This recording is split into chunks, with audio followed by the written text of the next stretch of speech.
It was an ordinary evening, or so I thought. George, my husband, came home from work, but there was something different about him. His face looked tense, his steps heavier.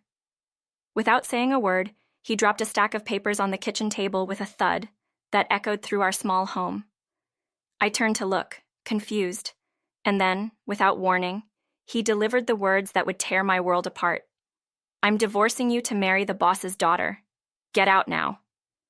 I stood there, frozen, my heart pounding in disbelief. We had just welcomed our first child into the world, a beautiful baby girl, and I thought our lives were only beginning to flourish. Yet, here was my husband, cold and distant, throwing away everything we had built. "I'm going to be the next CEO. No hard feelings," he added casually, as if it were the simplest of decisions. I clutched our 3-month-old daughter in my arms, staring at him in shock. This couldn't be real. I couldn't have heard him correctly. We had shared so much together: dreams, struggles, plans for the future. How could he betray me like this? Before I could even respond, he moved toward the door, his footsteps echoing in the eerie silence that had filled the room. "Unlock the door!" I shouted, rushing after him as he slammed it shut behind him, locking me out of my own home. I banged on the door, desperate, but he didn't answer. Outside, the wind howled as if echoing my cries. The night was pitch black, and the cold seemed to seep into my bones. I stood there in disbelief, holding our baby tightly to my chest. What was I going to do now? Where could I go? My name is Jessica, and at 27 years old, my life was crumbling before my eyes. As I stood in the cold, my thoughts raced back to the early days of my marriage. George had been so kind, so supportive. 3 years ago, when I lost my mother, George was there, helping me through the darkest days of my life. I had thought he was my rock, the person who would stand by me no matter what. But looking back now, there had been signs, subtle changes in his behavior that I had ignored. 6 months ago, he had started working longer hours, taking business trips more frequently, and even spending weekends away, claiming it was all for work. "Golf is part of my job," he'd say, brushing off my concerns when I asked why he wasn't spending time with us anymore. I had believed him. I thought it was just the stress of his career. After all, he had always been ambitious, always wanting more for us. But as I stood there in the freezing night, it became clear that those business trips and golf outings had been something else entirely. They were lies. My mind reeled as I realized just how deep his betrayal went. He had been planning this for months, possibly longer. And now, here I was, alone, with no parents to turn to, no close friends to call. All I had was my daughter, and I had to find a way to protect her. I wandered the streets for what felt like hours, the weight of my situation pressing down on me with every step. My daughter stirred in my arms, her tiny face peeking out from under the blanket. The wind was brutal, biting at my skin, and I knew I had to find shelter soon. But where? I had no phone, no money. The small wallet in my apron had just $30 from an earlier grocery run, not nearly enough to pay for a hotel room. Tears welled up in my eyes as I stumbled upon a small, run-down hotel on a quiet street. I hesitated for a moment before stepping inside. The warmth of the lobby was a stark contrast to the cold outside, and an elderly couple stood behind the front desk, their faces kind and gentle. I approached them with trembling hands, explaining my situation as best as I could, without breaking down completely. The woman, sensing my distress, offered me a seat by the fireplace. "How much for one night?" I asked, my voice shaky. $50, the man said, eyeing my weary face. I looked down at the wallet in my hand, knowing I didn't have enough. Just as I was about to leave, the woman stepped forward. "Stay," she said softly. "We'll take what you have, and you can pay the rest later." I couldn't believe it. They were offering me a lifeline when I needed it most. That night, I held my daughter close, trying to figure out what to do next. I had no home, no job, and no family left to help me.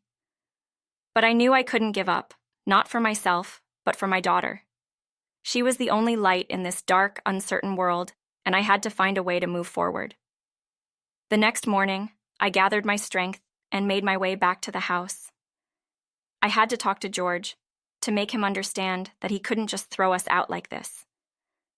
But as I approached the house, I saw something that made my heart stop. George's car sped past me, and in the passenger seat was a woman I recognized. She was young, beautiful, and dressed in designer clothes, George's boss's daughter. Everything fell into place at that moment. All those late nights, all those business trips and golf outings, they had been with her. He had been planning this from the beginning, using me for as long as it suited him. And now that he had a new, wealthier future ahead of him, he had no use for me. When I reached the house, George was already gone. The door was locked, and there was no way for me to get inside. I sat in the cold garage waiting for hours, hoping he would come back so we could talk. But when he finally did, he ignored me entirely. He walked past me as if I didn't exist, and when I tried to speak, he pushed me away. That night, as I sat in the cold, the reality of my situation hit me like a ton of bricks. George wasn't coming back. He had chosen his new life, and there was no room for me or our daughter in it. I was on my own now, and I had to figure out how to survive. The next few months were the hardest of my life. I found a small apartment and a job working at a local diner, scraping by on minimum wage while trying to care for my daughter. Every day was a struggle, but I refused to let George's betrayal break me. I had lost everything, but I still had my pride, my determination, and the love of my daughter. One day, while I was working at the diner, I overheard a conversation that piqued my interest. A regular customer, an older woman, was talking about a job opening at a nearby hotel. "They're looking for someone to help with the kitchen," she said, "and it pays pretty well." Something inside me clicked. I had always loved cooking, and I had become quite good at it over the years. Maybe this was the opportunity I needed to turn my life around. With a renewed sense of purpose, I applied for the job the next day. The hotel was small and family-owned, run by an elderly couple who reminded me of the kind people who had sheltered me that cold night. They welcomed me with open arms, and soon, I found myself working long hours in the kitchen, cooking meals for the hotel guests. It wasn't glamorous work, but it was steady, and it gave me the chance to provide for my daughter. As the months turned into years, I threw myself into my work, determined to create a better life for myself and my daughter. My cooking became popular among the guests, and soon the hotel started attracting more and more customers. The elderly couple who owned the hotel noticed my dedication and offered me a chance to take over the business when they retired. At first, I was hesitant. I had no experience running a hotel, and the thought of taking on such a responsibility scared me. But I knew that this was my chance to prove to myself and to the world that I was capable of more than anyone had ever given me credit for. I took the leap, and with the couple's guidance, I learned the ins and outs of the business. My cooking became the hotel's signature, and as word spread, the hotel flourished.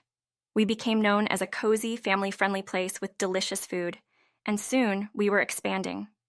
One hotel became 2, then 3, and before I knew it, I was the proud owner of 10 successful hotels and restaurants across the country. 10 years had passed since George had thrown me out of our home. My daughter was now a bright, happy 10-year-old who loved helping me in the kitchen. We had built a life for ourselves, one filled with love, laughter, and success. I had moved on from the pain of my past, focusing on the future and the opportunities ahead. But one day, while walking to my restaurant, I heard a voice from behind me that sent a chill down my spine. "Jessica," the voice called out, "I finally found you." I turned around to see a man I barely recognized. It was George, but he looked nothing like the man I had once loved. His clothes were dirty and torn, his face sunken and desperate. He looked as though life had chewed him up and spit him out. "Please," he begged, "lend me some money. I've fallen on hard times. I borrowed from some dangerous people, and if I don't pay them back soon, they'll hurt me." For a moment I stood there staring at the man who had once broken my heart so completely. He had left me and our daughter with nothing, but now he was the one begging for help. Part of me wanted to feel sorry for him, but I couldn't forget the pain he had caused. "You left me when I needed you most," I said, my voice steady. You abandoned your own daughter. Now, you expect me to help you? He tried to grab my arm, but I pulled away. Jessica, please, I made a mistake. I should never have left you. I was wrong. But I knew better. George wasn't sorry for what he had done. He was just desperate. He had lost everything, and now he thought he could come back to me and pick up where we left off. But I wasn't the same person anymore. I had built a life for myself, a life that didn't include him.